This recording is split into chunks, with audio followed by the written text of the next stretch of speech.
So,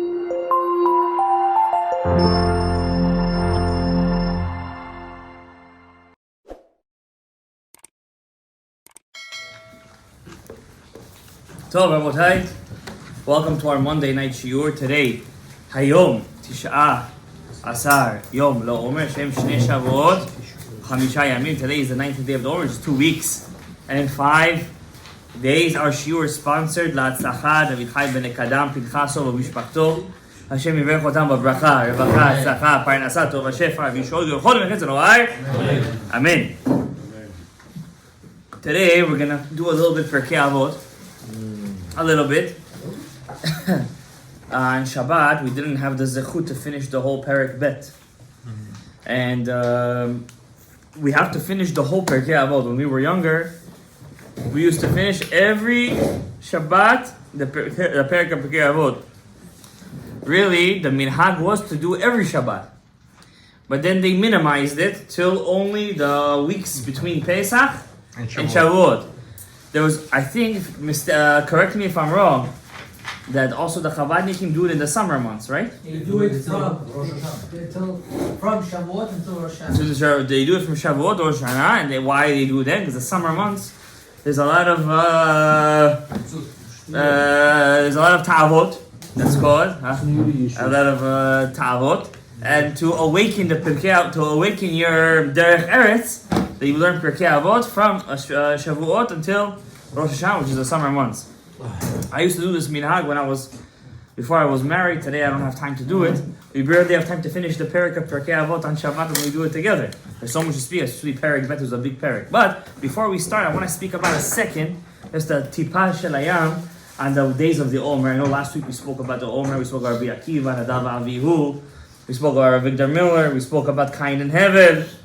This week's parasha is Acharei Mot, Shnei Bnei Aharon. Once again, we have Nadav and Avihu in our parasha. And I explained to you guys, whoever listened to the Patorah de Abba Shiur, that the reason Nadav and Avihu passed away when they were very young and not married was because they were from Olam HaTohu. They were from the world, the premortal world. They were from the world before B'riyat HaOlam. That means B'riyat HaOlam is Shem Ma. You have Av Sag Ma Ben, right? Yeah. So this world is Shem Ma, right? The Shiva Yemei, the 6 days of creation. The world before that was the 7 kings of Edom. There are nishamot that come from the 7 kings of Edom before Shem Ma, before the Torah. They come. They're more kedumim. They come before the Torah, and those nishamot, unfortunately, they find tragic deaths. Doesn't mean everybody who dies a tragic death is from there, but their nishamot, Nadav Avihu, were from Olam HaTohu, and that's why they died a very tragic death. Moshe Rabbeinu was from Olam HaTikun. He was from the fixed world. Understand? He was not from Olam HaTohu. The Ramak, for example, or Moshe Cordovero. Okay, let's talk about that some other time. Why he says that that was the sources, but the Ramak, for example, there's 2 streams of Kabbalah that's very accepted today. One is Rav Moshe Cordovero, the Ramak, which probably nobody here ever opened his book except for Tomar Devorah, the palm tree of Devorah. That's his famous Musar book. His Yortzeit is the 23rd of Tammuz. And then there is the Tarat Ha'ari. When Rav Chaim Vital, he learned under the Ramak originally. Rav Chaim Vital learned under the Ramak, and not only that, the Ari also learned under the Ramak for a small time.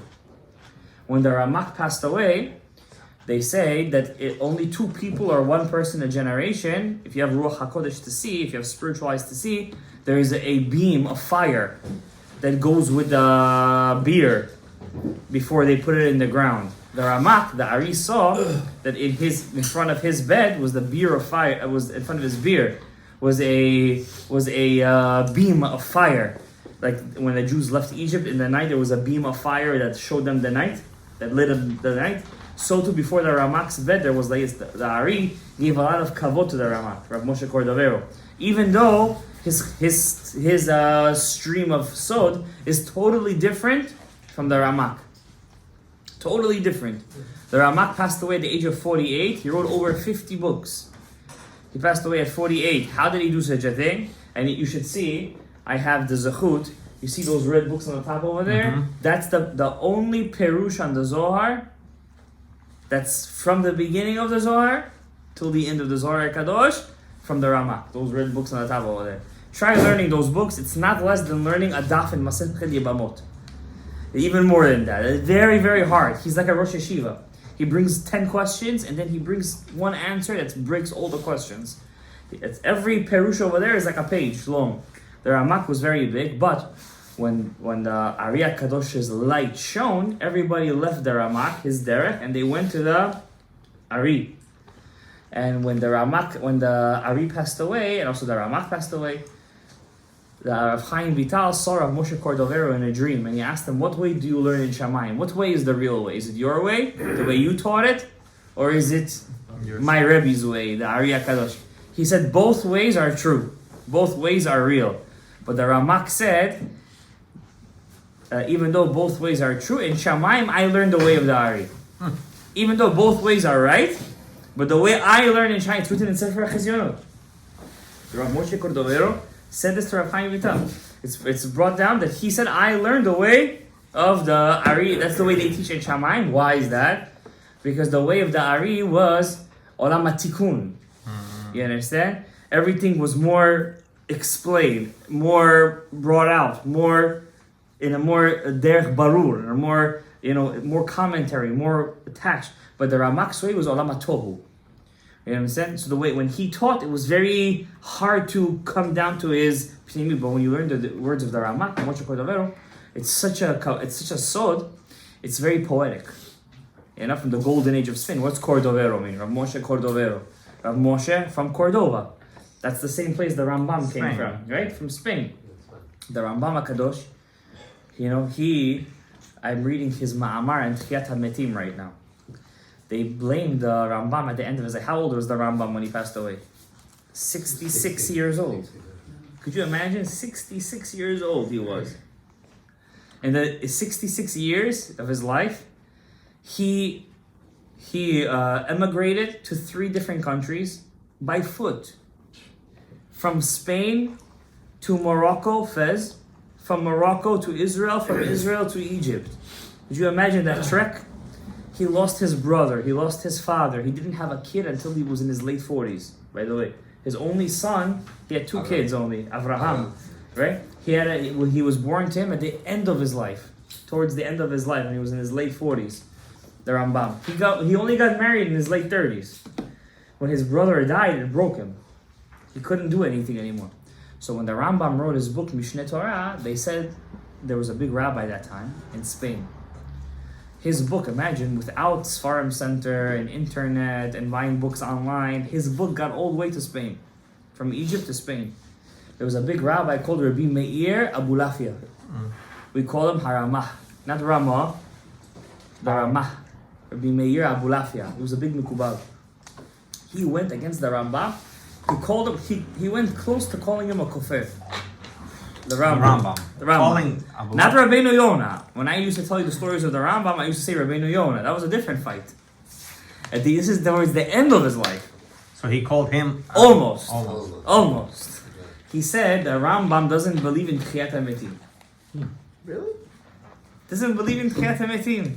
He proved it from his books, as if to say that the Rambam doesn't hold that Tchiyat HaMetim, resurrection of the dead, is that's the end game. That's the end game.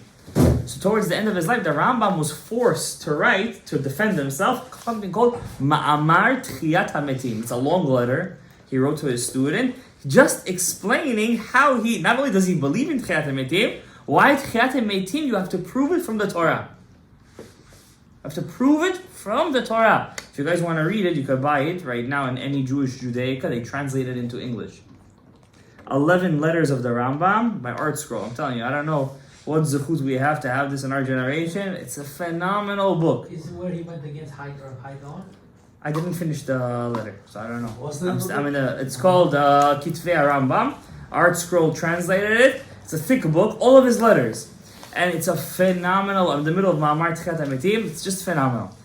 So all these things that happened until the Rambam, until the Ari's time was called Olam HaTohu.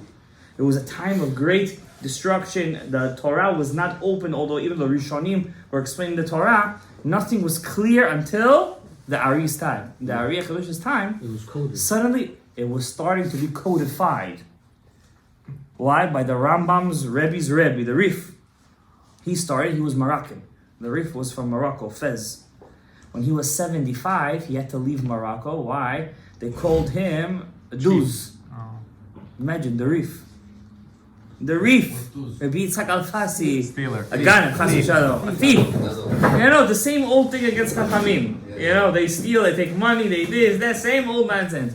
At the age of 75, he had to leave Fez and he moved all the way to Spain. In Spain, he opened up a yeshiva. They said from the time of Moshe Rabbeinu, there wasn't a yeshiva like this. That's what they say in legend. When he passed away, he had a student that was 26 years old. 26 years old. His name was the Sfaradim say Ri Megas, Ashkenazim say Ri Migash. Rabbi Yosef ibn Migash. This Rabbi Yosef, 26 years old, when the Rif passed away, he said, "This is my successor." And the Rif writes like this in his Farim. He said, "From the time of Moshe Rabbeinu, a mind, Chokhmah, was not found like this boy, Rabbi Yosef ibn Migash." He writes in his Sefer. From the time of Moshe Rabbeinu, there wasn't a man like the Ri Migash. The Ri Migash, his student, was Rabbi Maimon, who was the father of the Rambam. And Rabbi Maimon taught his son, Rabbeinu Moshe ben HaRambam. So when you learn the works of the Rambam, what you're really learning is the Torah Hari Migash, Torah Harif, and all the Torah of the Chachamim of Spain and Morocco, all the Sfaradim, Shayu Ma'az Me'olam V'ad Ata. But nothing was explained b'derech hasod, which means there was a lot of fight. All the fights that you see between rabbis today is dupul, as they say, between what was going on back then. There was such a fight back then. Forget about sod. Philosophy. Could you learn philosophy? Till the Rashba had to make a cherem. Until you're a certain age, you can't learn philosophy. Why? If you're going to learn philosophy, then they say, "Amayinesh gash." Now you can say it. Understand? If you learn philosophy, the Rambam was probably one of the greatest neshamot that ever was created in the world. Why? I'm telling you this. If it wasn't for the Rambam, would the Shulchan Aruch write a Shulchan Aruch? No. If it wasn't for a Rambam, would there ever be such a thing as Jewish way of thinking? If he didn't start writing the Moreh Nevuchim, Guide to the Perplexed, would anybody ever write Jewish thinking to combat him? And he started a section that made the Torah grow. But when the Ari came out, that was always until the Ari HaKadosh. When the Ari came along, he started something called Olam HaTikun, the world of fixation. There's something beyond reason and logic. They say where logic ends, Emunah begins. That's what they say. Where logic, where the brain ends, that's where Emunah begins. Emunah is the Keter. The Ari went deeper than that. He went deeper to the source. He went deeper than everything. He revealed the secrets of the Torah more than the Ramak. I'm nobody to say such a thing, but I'm just saying you what I read in the Sfarim, what I learned from people that I learned by.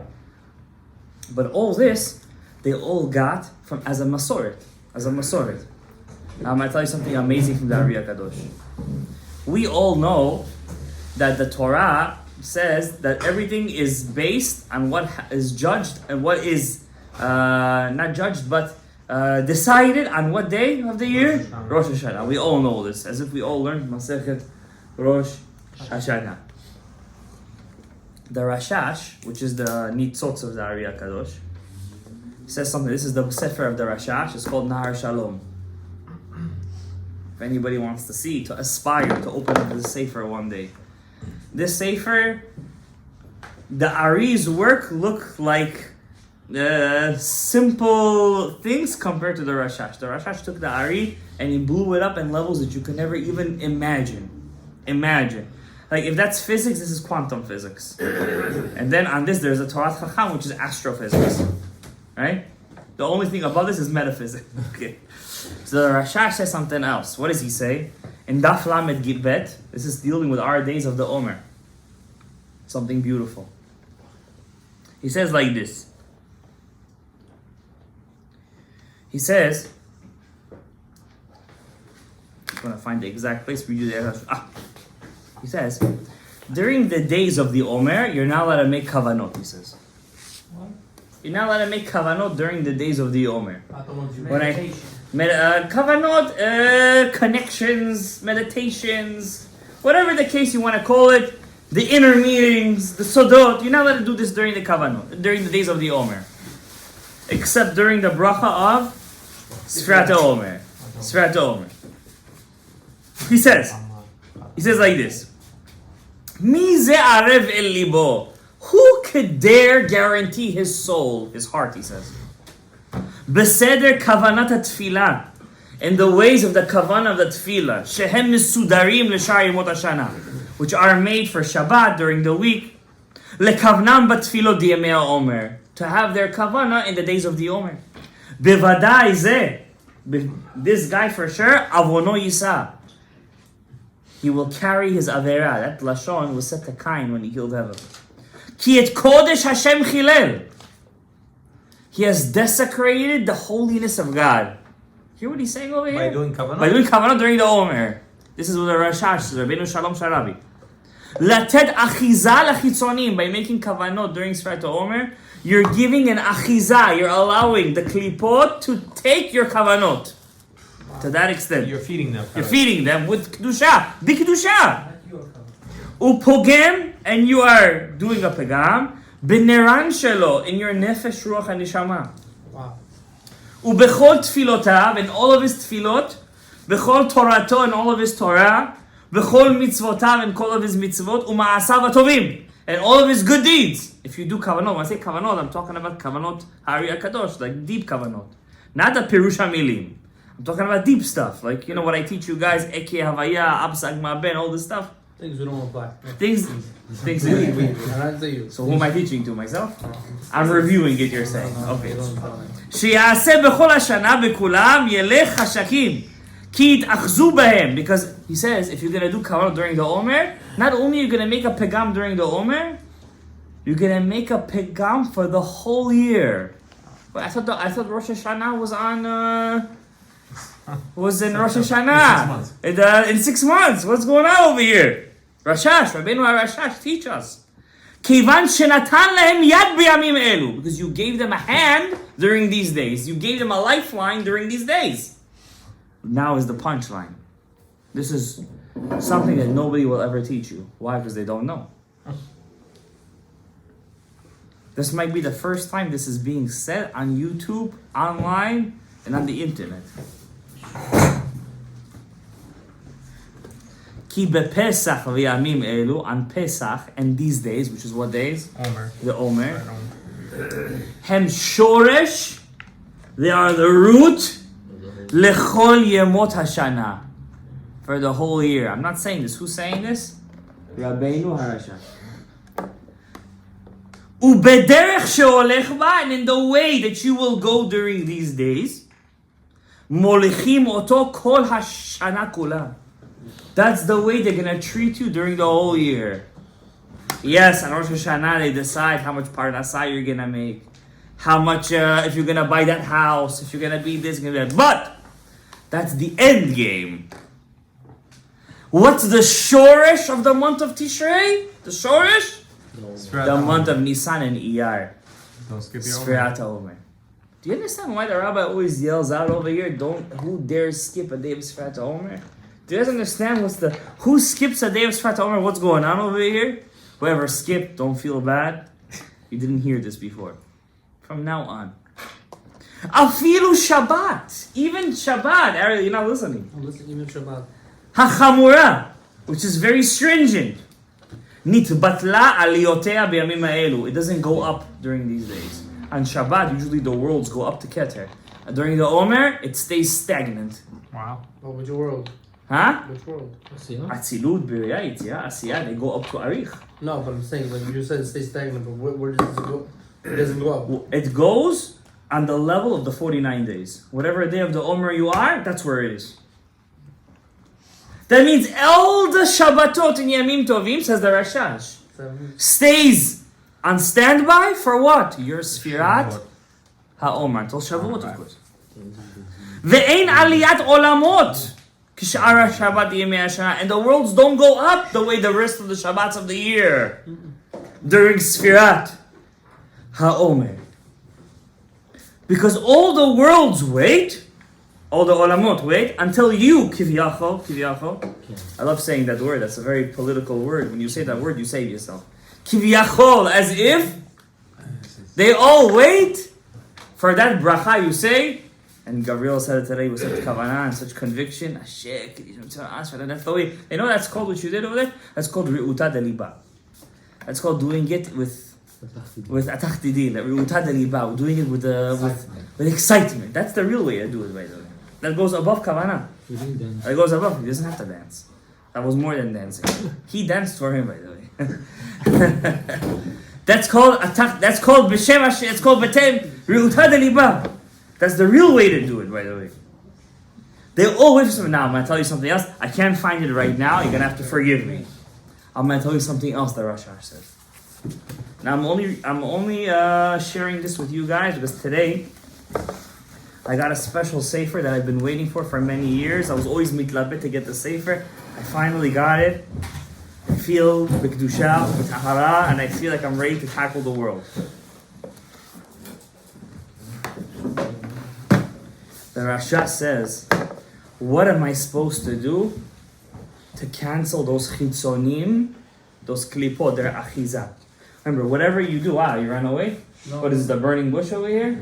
You're going to run away. It says what you have to do to cancel, because remember, what you do during these 49 days is the shorish, the kol hashana. You know, we go crazy on Rosh Hashanah. You ever see people on Rosh Hashanah? They have kavanah on that day. Admit it or not, people have kavanah. Whoever comes to shul has kavanah on Rosh Hashanah. They do. Now, this year coming, by the way, Rosh Hashanah is going to fall out on Shabbat, if I'm not mistaken. There's no shofar. You have to have extra kavanah. Because the shofar, we need that shofar. We need it. And we're not doing it. Because the mitzvah Rabbanan cancels out kiviyachol. But I don't want to get into the halachic thing over there. Because it's a safek, chumrah, shema yotzi b'Shabbat. I don't want to get into it right now. The Ramban would blow the shofar on Shabbat that falls on Rosh Hashanah. We don't follow the Ramban on this case. So we just keep going on the Musaf? Yeah, look, somebody's happy. No. Yeah, we just keep on going. Why are you smiling? Yeah, we just keep on going. So this year, Rosh Hashanah, we just keep on. 15 minutes extra. 15 minutes, no, it's about 45 to an hour extra. Whatever the hell, what do you mean? You rather take that 45 minutes for the shofar than who knows what's waiting for you to be mevatel the chitzonim. But Sunday you still get it. We do double on Sunday. How was that? Shabbat takes care of it, though, right? It doesn't work like that. Oh, no? No. So we're missing it. Mm-hmm. Oh. The Mekubalim HaKadoshim Shel Yeshivat Bet El, they would be mekaven, the kavanot without the shofar. Okay. And that's what they would do. I mean, I hope that, who knows if that, they have the masoret to do that. I don't know. I say, we're still very young. We still don't know what we're doing. We're still very confused. You understand? We're babies. But the Rashash, Rabbi Rashash says, how do we mevatel the achizat achitzonim for the whole year? It's depending on the Sfat Omer. So he says like this.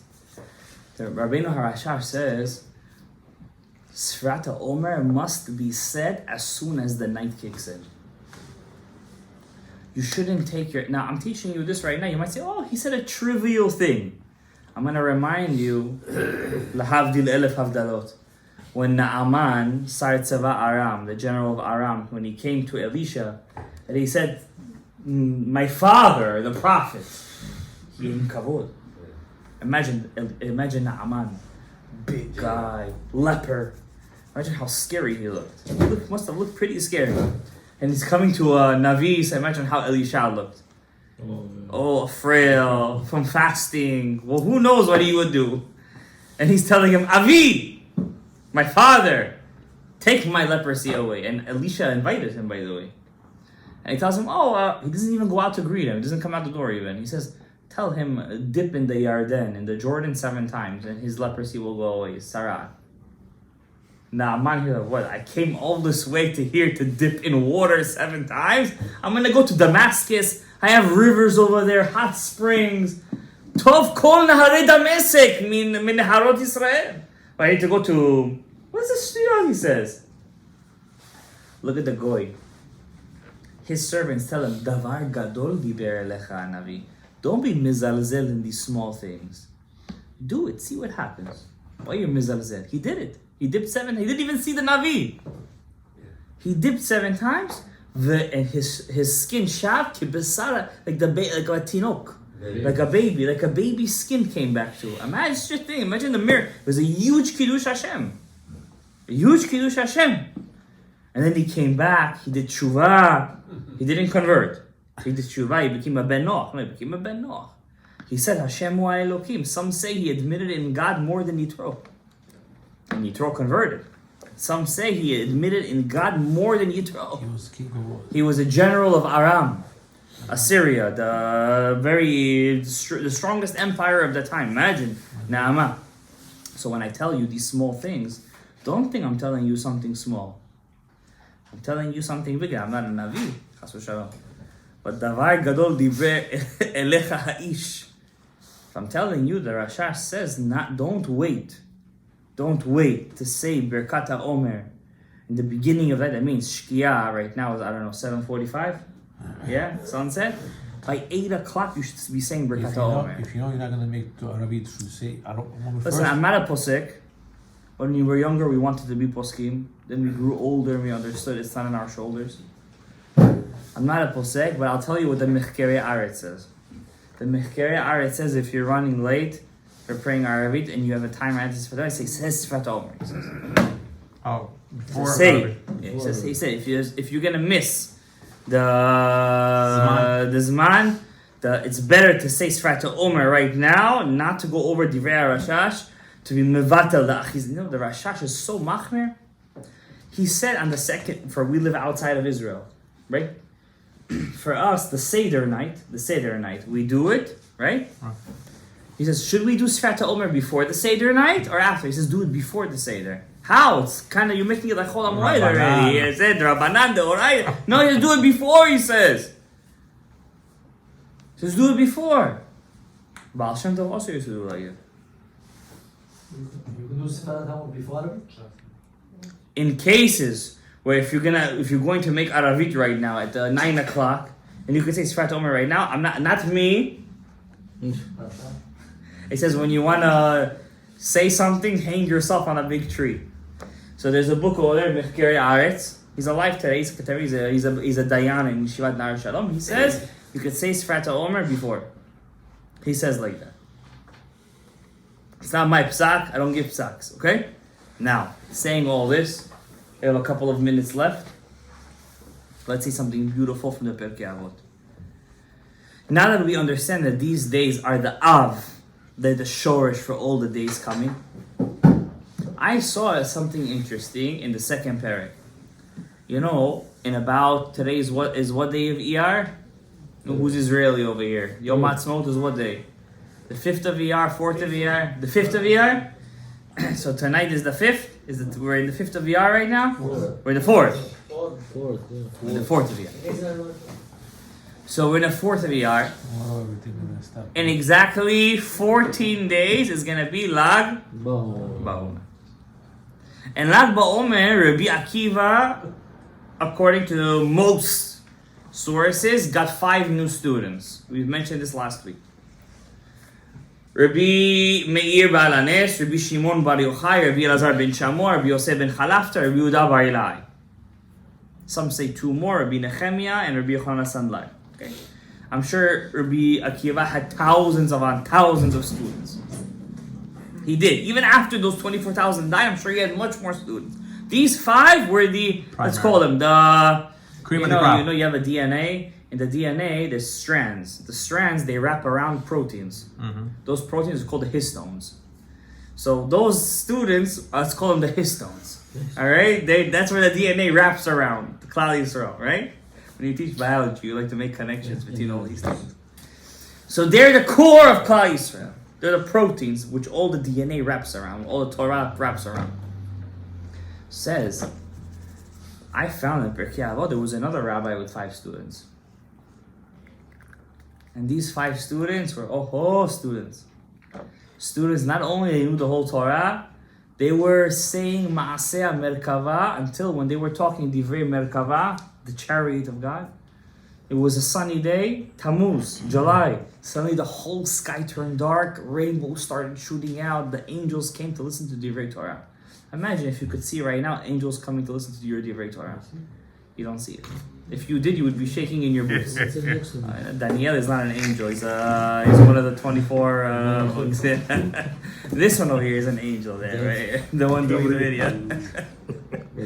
But imagine if you would see it. This reminds me of a story with the Baba Sadi. Can I please see a story? His father's yortzeit, I think, is in 2 days. Rabbi Mas'ud. Rabbi Mas'ud Abu Hadzira. Says one time the Baba Sadi was sitting in a party or something. He used to do a lot of hilulot. He wouldn't eat if it wasn't a hilula, meat at least, because it has to be bikdusha.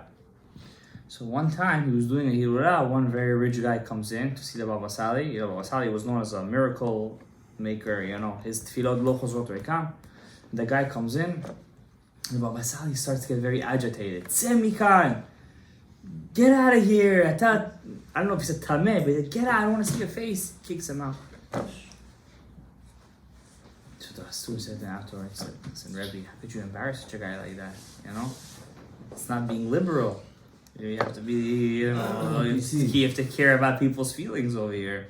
You understand? How could you embarrass? The Torah says, Hamalbin pnei chavero b'rais. Let me tell you a story about my grandfather, Rabbi Yaakov. He said one time he was in a Sheva Barachot.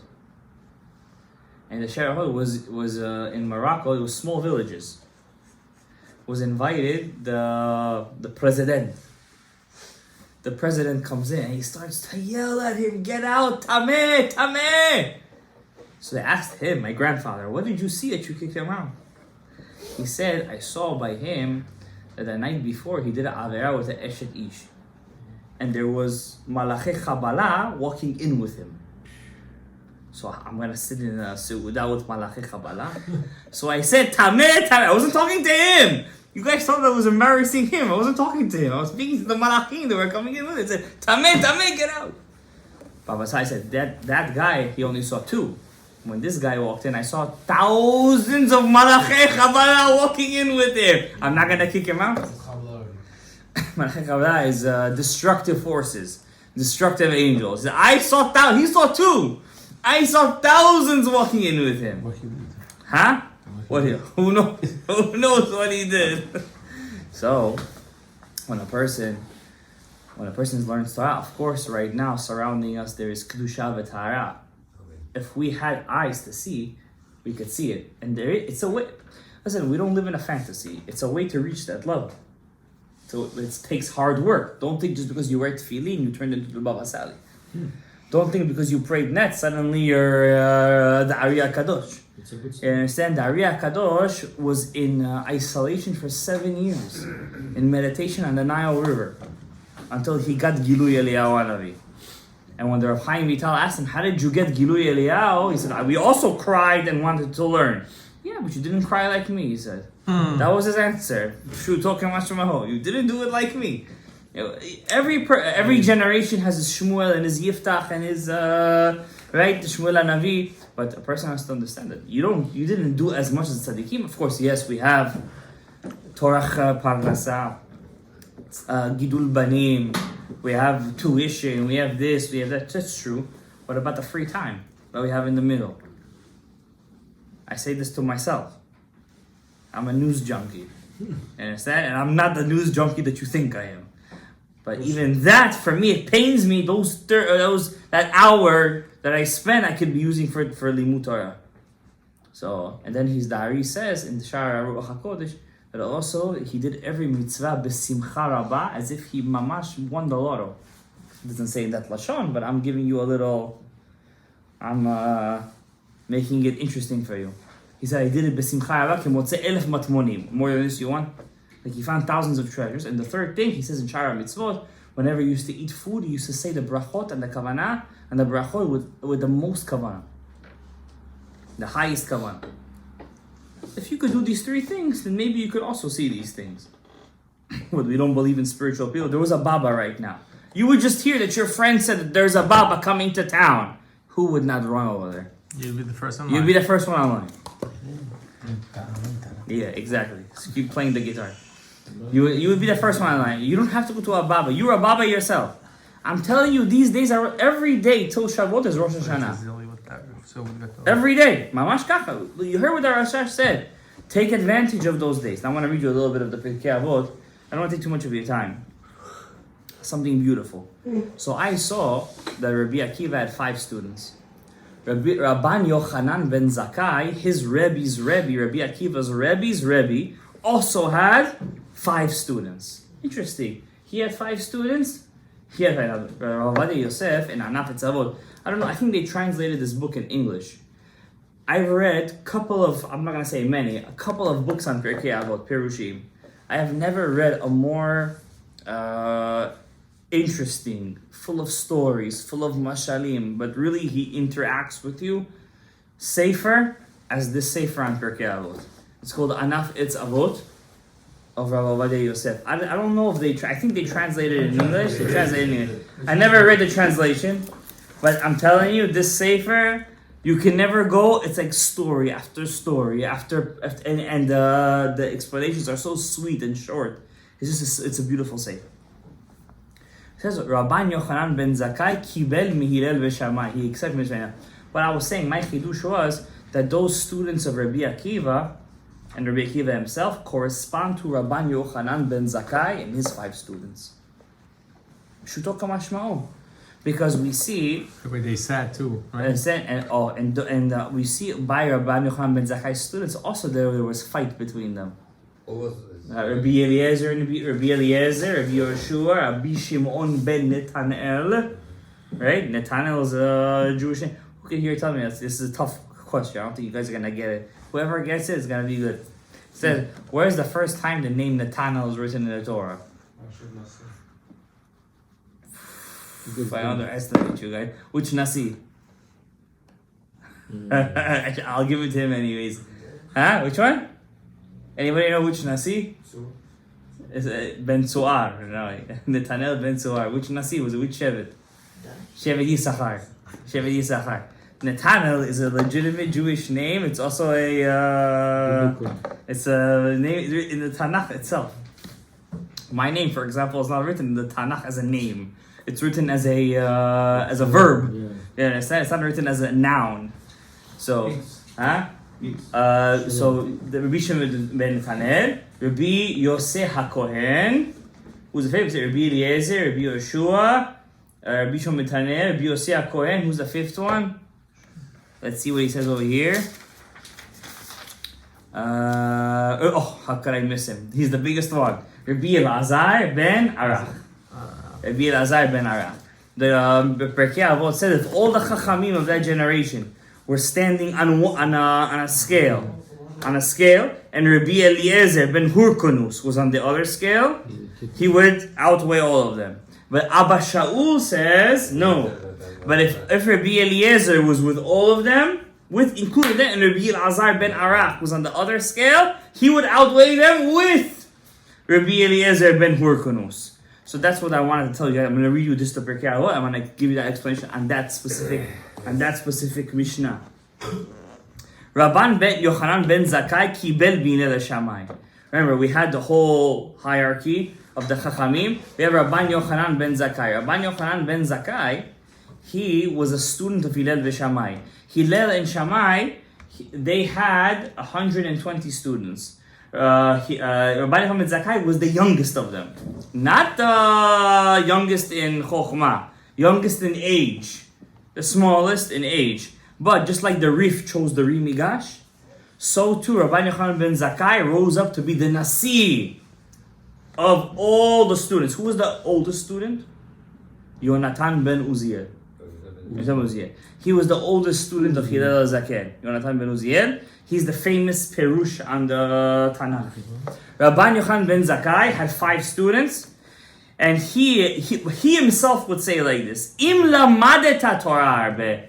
Baruch Hashem, you came Monday night to the shiur, you heard about an hour and a half of Torah. Wow, you leave the place. Listen, I was mekayim today, kavata itim, That's why if they're gonna ask me, kavati itim Torah, you're gonna say yes every Monday night. Kavati itim Torah. You didn't say kol yom. You said kavati itim kol shavua. Monday night, hour and a half. He says, if you did that, al tachzik tova la'atzmecha. Don't pat yourself on the back. This Mishnah is not for this generation. Because this generation just go, they put you on a pedestal over here. Wow, you did like this. Just no. Im lamadeta Torah, if you learned a lot of Torah, al tachzik tova. Look at me. Al tachzik tova la'atzmecha. Don't pat yourself on the back. Kol hakavod asiti. Ki lekach notzarta. Guess what? That's your mission in life. That's what you're supposed to do. It's like you're going to work, and you're being a doctor. And you check the key, the stethoscope, you prescribe it, like, wow, I prescribed, I did something. What a productive day. Wow, what a productive day. I was getting paid to do. You understand? That's what it is. Now, I know that in this generation, it's a bit not like that. Why? In this generation, our avodah is to look at the good inside every one of us. You see, we're the feet of Adam Harishon. We're at the soul. I think we're at the fungus already. Yeah, exactly. We're at the athlete's foot already. Yes, and we're that deep in the shmutz. So when a person does something good today, he has to give himself a good pat on the back. He must. Either Rabbi it's like whatever he says is Torah Moshe Misinai, but a person shouldn't say, okay, so that's it. I'm a krum guy. I'm done. It's my mission and that's it. I'm just a robot. These days, people, since they're the Eikev, we have to give ourselves life. To give ourselves life. And that life is to see the good inside each other. When I say each other, I'm not saying each other like this. I'm saying at ourselves. You got to look at the good in yourself. You prayed Shachari today, you have to say Kol HaKavod Lecha. You have to say that. Because let's be honest with each other. Back then, they didn't have our nisyonot. Yeah, Rabbi. Back then, they didn't have our nisyonot. You know, I was listening to a shiur. Somebody sent me a clip of a guy. He's sitting in the shul, and he's yelling, "Don't speak in the Bet HaKnesset!" He's 100% right. Enod milvado. Don't speak in the Bet HaKnesset. I'm like, and when I was watching, I was saying, imagine in that Bet HaKnesset, he would stand up and he would say, "Don't smoke marijuana!" And they said, "Don't." These days, you know, how long they're trying to fight the don't speak in the Bet HaKnesset. Since the time of the Tosfot Yom Tov, they're trying to fight this. I don't want to say it's a losing battle, but let's try to find the good in us. I'm saying the avodah of our generation is something deeper than that. Why do people smoke so much? Why do people look for extracurricular activities? Not somewhere escape. They're looking for spiritual. That's the klipa part. But deeper than that, you know why? They're looking for spirituality. They're looking for Torah. They're looking for kedusha. They're looking for maaseh merkava. Do you know today, in our generation, I was thinking about this today. I was driving my kids home from school, from daycare, and I said today, the Ariyah Kadosh is so accessible, it's funny. It's, you know, they used to say if you learn the Ariyah, be 40 years old, this, that. Today, I know kids that are 7 years old that can tell me Sfirot. Pshuto kamashmao. And none of them are crazy, none of them are, they're just so smart. So smart. You know what's missing though today? With all the Sfirot and Partzufim and Kavanot? The neshama behind it, the feeling. People today want to feel it. It's mechanical. Back then, they had the feeling already. So then, when you would give them the information, they were on cloud 9. Today, we have the information, No connection. but we're the ekev. There's no connection, so they find it in smoking weed. They find it in other extracurricular activities. They find it in other crazy things. Yeah, it's a very big avarat speaking of it. Emet la'amituta inyan enod milvado. But today, the biggest fight, we have to show people the feeling behind Judaism, the enjoyment behind people. That's what they want. That's why this generation is going to produce the first Navi. It's going to produce the first prophet in the last 2,000 years. Even though the Ariyah Kadosh had Ruach Nevuah, for sure he had Ruach Nevuah, not Nevuah, but Ruach Nevuah. But this generation is going to produce it. Why? Because we're before the time of Mashiach Tzidkenu. You guys see what's going on over there. Brother, sister, brother, every other day. Just today, Iran got to killing another killer, another death, another. How many people already died in Israel in the last 75? 28,000 people, 28,000 plus. Soldiers plus civilians, 4,000 plus civilians. Small country the size of New Jersey. You understand? People are fighting each other, brother versus brother. Tel Aviv versus the whole Israel. They're fighting each other. Today, the biggest general in Israel said we're getting ready for a multi-front war. Hezbollah from the north, Syria from the west, and Gaza from the south. And inside Israel, there's the militias. They're getting ready for Gog and Magog, basically, in my opinion. I'm not a Navi or a Ben Navi. But you know, it's something as big as cooking. It's cooking. We're in Motzei Shvi'it. I mean, this generation is going to produce the first big thing that we've seen in so long. We have Eretz Yisrael 75 years. You know what 75 years is? 75 years is Rov of Mea Shana. We're going to produce it. To produce it, you know why we're going to produce it? Because this generation has the information. It's missing the feeling. There's going to be one guy out there. He's going to be Mashiach Tzidkenu, Melech HaMashiach. We've had many Mashiachs. Every generation had his Mashiach. The Ari HaKadosh was Mashiach. Moshe Rabbeinu was Mashiach. Who else was Mashiach over there? Chizkiyahu HaMelech was Mashiach. David HaMelech was Mashiach. Every generation has Mashiach. But this time we're going to get Melech HaMashiach. Amen. And when we're going to get him, he's going to be the one person like the Ari HaKadosh. We all cried for it. But he's going to cry more than all of us. He's going to want it more than all of us. Our job is to help him. How? When we learn the Pirkei Avot, that's the shorish of everything. I'm just going to tell you one thing that he said about his students. Hu haya, I'm just going to say, he said over here, Hu haya omer. What's the best way that a person should live his life? He's testing the students. It's not young students over here. These are rabbis who know Maaseh Merkava. So what's the best way a person should glue himself to?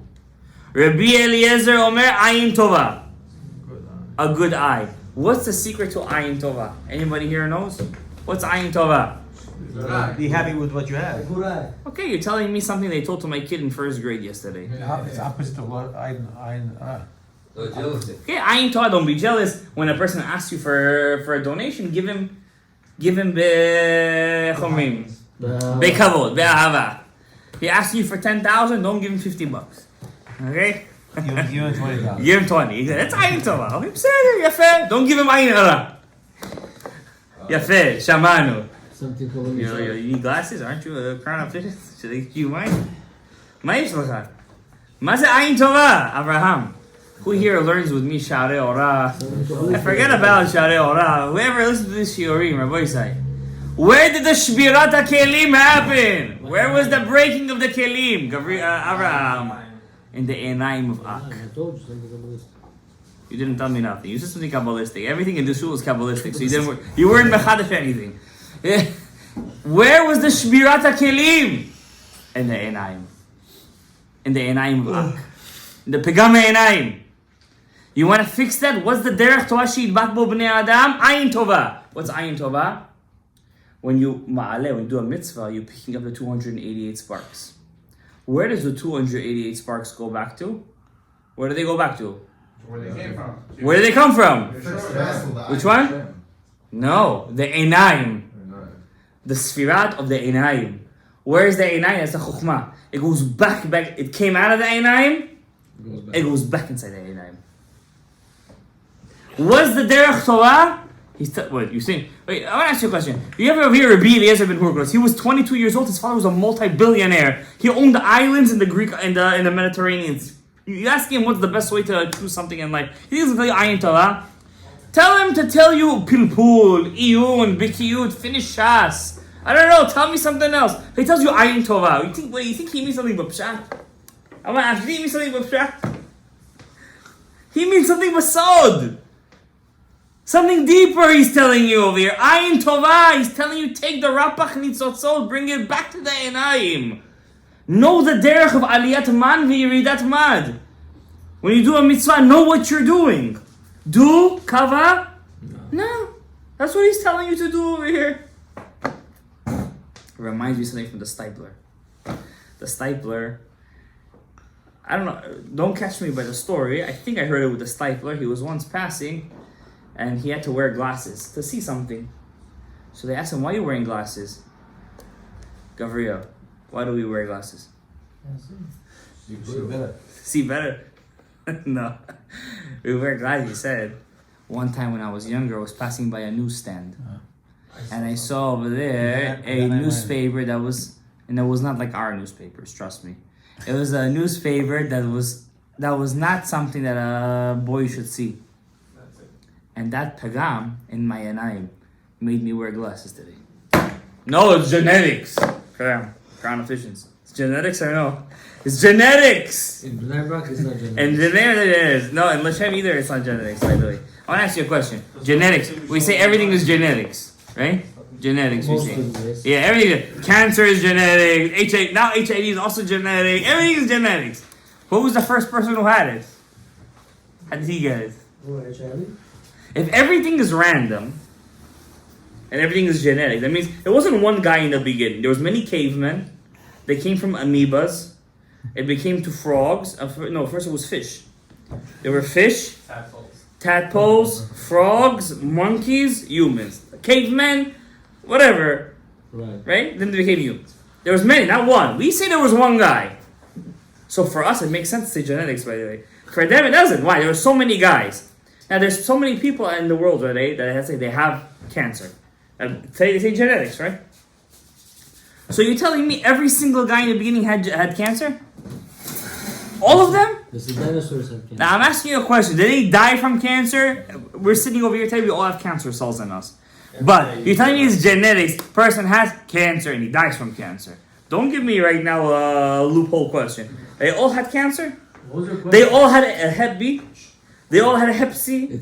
All of them? In the DNA. Oh, so in the DNA in the beginning, all of them had all the virus, but it's a virus that comes from the outside. Maybe it's easier to I'm asking you. Evolution. They evolved. From what they evolved? But it was the same weather. What do you mean? What did they evolve from? I'm asking you a question. Opposed from what? Exposed to Cancerous cells? So you're telling me if I'm in the same room as a cancer person, he's contagious and I'm gonna get cancer? Nice No. contagious. Through what? Cancer Cancer is not a virus. Okay, No, but you it's share- cancerous cells. You pass it down. No, you don't get cancer. You don't. to your offspring. You don't get cancer from being with a person. Boost I'm not those saying you cells get cancer, to go you pass crazy. I'm asking you a question. You're telling me every caveman that was in the beginning of the world, according to them, had cancer. Not every. No, he didn't just have cancer. He had Hep B, Hep C, tuberculosis. What else do we have over there? What else? He had COVID, by the way. COVID is also genetic right now. Caveman. He had how did they live, those cavemen? You don't pass. You don't pass like a cold.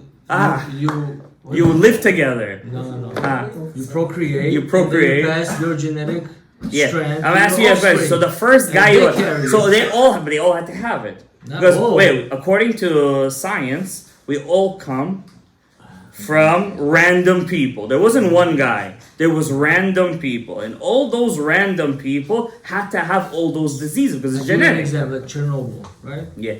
There was a chemical combustion. Okay. The people that lived there were exposed to that. And older descendants have a radio. I'm gonna tell you something that's gonna break that. In Hiroshima and Nagasaki. How come the people today over there don't have it? They have it. No, they don't. They don't have it.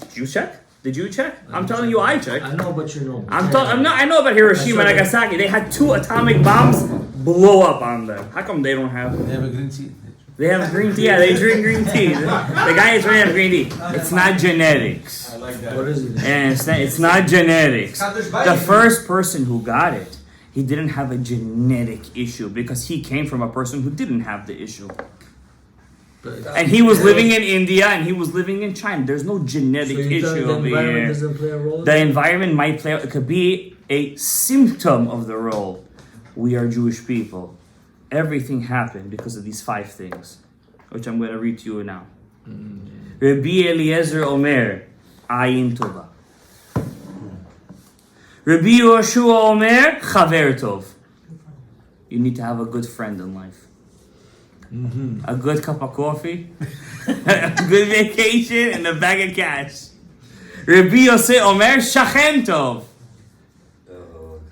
They say Tov Shachen. Karov, Me'ach Rachok. Better is a good neighbor, a close neighbor, than a far brother. Yep. Rabbi Shimon Omer, Haro'eh et hanolad. One who could see the future, not a Navi. One who has the chokhmah to see my actions right now are going to cause a ripple effect. That effect is going to cause something that I know that's what's going to happen. I'm going down this path. Many young guys today, they go out with somebody. They don't see the nolad. Yep. They just see the now. They're missing the chokhmah. They're missing the chokhmah. A person who's married already, he already went through a bit through life, he sees the nolad in something. And that's why they tell their kids, don't do this. I see the nolad. But the kids say, no, we want to taste it. That's the answer of the Yetzer Hara. We live one time, exactly. That's what they say. Rabbi, even if they live one time, is it better to live a lifetime of not just mistake, of regret. Of regret. To say, I tasted it. What did you taste? Somebody, I was speaking to today, I remember who he said, I would love to taste all the kinds of meats in the world. Meats. A buffalo, deer, dog, whatever, all the meats. Open the store, one way. The kasha is, I asked him, I said, then what are you going to get from it? What did you get from it? Diabetes. What is the meat going to give you at the end? I tasted it. You know what it is? It's all these food channels is watching. Rabbi Elazar Omer, Leftov. A good heart. This is also a Kabbalistic. All these were Kabbalistic, by the way. Not Ana, Hashem, Hashem, no Bagad, no Gazal. No, it's not. What's Leftov? The Shbirat HaKelim came from which Sfira? Habina. Bina, what does Patach Eliyahu want to say? Bina liba. Uba halev mevin. Bina is the lev. And through the lev, we understand. That means the ayin just sees. But the lev, it's not talking about an actual lev, by the way. In Hebrew, lev actually means part of the chokhmah. It's part of the brain. And it's part of the chokhmah. It's the bina. The lev is connected to the chokhmah. Yeah, you just call it lev. Lev mevin. What? I don't mevin with my heart. A brain that's dead. It just has a heart that's beating. You understand something? No. It's an allegory. Lev mevin. Why? The lev. Why does it say lev mevin? I'll explain to you why. When I say the heart understands, because the brain can be very cold sometimes, emotionally. But the heart gives it that flavor. Right? When I get excited, if the brain is excited, he doesn't show it in the body. He's very cold, right? It's cold, but the heart starts to beat harder. And then you start to get excited. So without the heart, the brain could not show his emotion. So when we say, I understand you, that means I'm showing that I share with you what you're feeling right now. And I can only do it through the lev. So I say, halev mevin. What did Rabbi Yochanan ben Zakkai say? Amar Rabban Yochanan ben Zakkai. Amar lehem, ro'eh ani et divrei Elazar ben Arach midivrechem. I see the words of Rabbi Elazar ben Arach more than your words. He says what? He's not giving them jealousy. He's telling them, I see, my opinion. I'm connected to Rabbi Elazar ben Arach said. Why? Shemichlal devarav divrechem, included in your words, is his. Or hafuch. Included in his words are your words. How is this possible? I'm going to tell you what I think. My personal opinion. Listen, I'm not a chacham, not a navi, not a ben navi. But I think what he's saying is like this. When a person wants to be a good boss, a good friend, he wants to have an ayin tova. He wants to be a good shachen. All the things that he said, left tov, that's what he said. So he's on the top, Rabbi Yochanan ben Zakkai said, guys, he said the best. I don't want to ruin the story over here, but at the end of the day, Rabbi Elazar ben Arach almost left the derech. You guys know that? He forgot all of his Torah. He forgot how to read the Torah. He forgot how to read the Torah. Why? Vacation. When he's saying to his wife, you're saying in a very thing. No, it's deeper than that. It's deeper than that. Did they really need him? Did he really need them? He was b'ma'aseh merkava. He didn't need them. But he forgot his Torah to teach you. If you don't have that shachen tov, if you don't have it, you could have a left tov. But if you don't have a shachen tov, chaver tov, if you don't have an ayin tova, if you're not ro'eh tanolad, then even if you have a left tov, you're not worth nothing. You're worthless. You're worthless. What are you going to use your lev on? You need people. You need people to live with. You can't run away to the mountains. You can't run away to the ends of the world. I know you want to. We all want to for a short time, a little bit vacation with a bag of cash and a cup of coffee. But we all want these things. But if you have a leftover, we all have leftover. How did the Bukharians say? How do they say it? Whatever he said. My heart is clean. They're right. Their heart is clean. It's clean heart. They have a leftover. They have a leftover. But they don't use the lev. So when they go off the Torah, How to use it? they don't know how to use it. They don't know how to use it. Remember, I told you this. I'll tell you this again. With Hashem, very soon, I hope so, if Hashem allows me, and I'll be going to Eretz Yisrael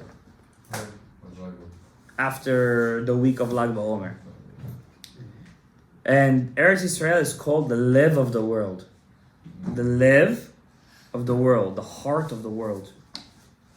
If you don't know how to live in Eretz Yisrael, Hashem says, "V'taki haaretz etchem." The world, the land will spit you out. Not only that place is called Eretz Yisrael. Any place there's Talmud Torah, any place there's mitzvot masim tovim is bechinat. It's an aspect of Eretz Yisrael.